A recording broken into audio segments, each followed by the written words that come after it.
നമ്മുടെ നാട്ടിൽ ഒരുപാട് AC service, mobile service, home service ഇങ്ങനെ ഒരുപാട് ബിസിനസ്സുകളും സ്റ്റാർട്ടപ്പ് ആശയങ്ങളും ഒക്കെ ഉണ്ട്. ശരിയല്ലേ? ഡെയിലി ഒരുപാട് ഓർഡേഴ്സും എൻക്വയറീസും ഒക്കെ വരുന്നുണ്ടാവും.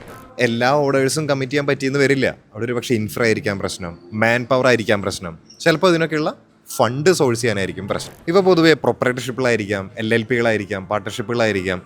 ഇവരെല്ലാവരും ഫണ്ട് സീക്ക് ചെയ്യുന്നത് ബാങ്കിൽ നിന്ന് ലോൺ ആയിരിക്കാം, അല്ലെങ്കിൽ തൊട്ടടുത്തുള്ളവരിൽ നിന്ന് ഡെപ്റ്റ് ആയിരിക്കാം, ഫാമിലി ആൻഡ് ഫ്രണ്ട്സിൽ നിന്നായിരിക്കാം. ശരിയല്ലേ? അൺടാപ്ഡ് ആയി കിടക്കുന്ന ഒരു വലിയ അൺഓർഗനൈസ്ഡ് ആയിട്ടുള്ള ഒരു മാർക്കറ്റാണിത്.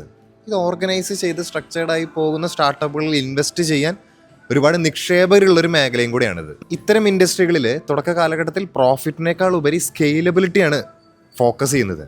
₹1 ഒരു സർവീസിൽ ലാഭം ഉണ്ടെങ്കിൽ ഒരു ദിവസം 1,00,000 പേരെ സാറ്റിസ്ഫൈ ചെയ്യാൻ പറ്റിയെന്നുണ്ടെങ്കിൽ ഒരു ദിവസം ₹1,00,000 പ്രോഫിറ്റ്. മാത്രമല്ല അത്ര തന്നെ റിട്ടൈൻ ചെയ്യാവുന്ന കസ്റ്റമേഴ്സിൻ്റെ എണ്ണവും. ഇതുപോലെ അൺഓർഗനൈസ്ഡ് മാർക്കറ്റിന് ഓർഗനൈസ് ചെയ്യുന്ന ട്രാക്ഷനുള്ള നല്ല ഫൗണ്ടിങ് ടീമുള്ള ഒരു ക്രെഡിബിൾ പ്ലാറ്റ്ഫോമാണ് നിങ്ങളുടേതെന്നുണ്ടെങ്കിൽ നിങ്ങൾക്ക് ഫണ്ടിങ്ങിന് വേണ്ടി മാക്സിമം ഉപയോഗിക്കാവുന്ന എക്സ്പ്ലോർ ചെയ്യാവുന്ന ഒരു പ്ലാറ്റ്ഫോമാണ് നമ്മളുടെ venturenavigator.vc എന്ന് പറയുന്ന പ്ലാറ്റ്ഫോം. ഇത്തരം ബിസിനസ് ആശയങ്ങളുള്ള നിങ്ങളുടെ സുഹൃത്തുക്കൾക്ക് അയച്ചു കൊടുത്തേക്ക്. ചിലപ്പോൾ അവർക്കതൊരു ഉപകാരമാവും.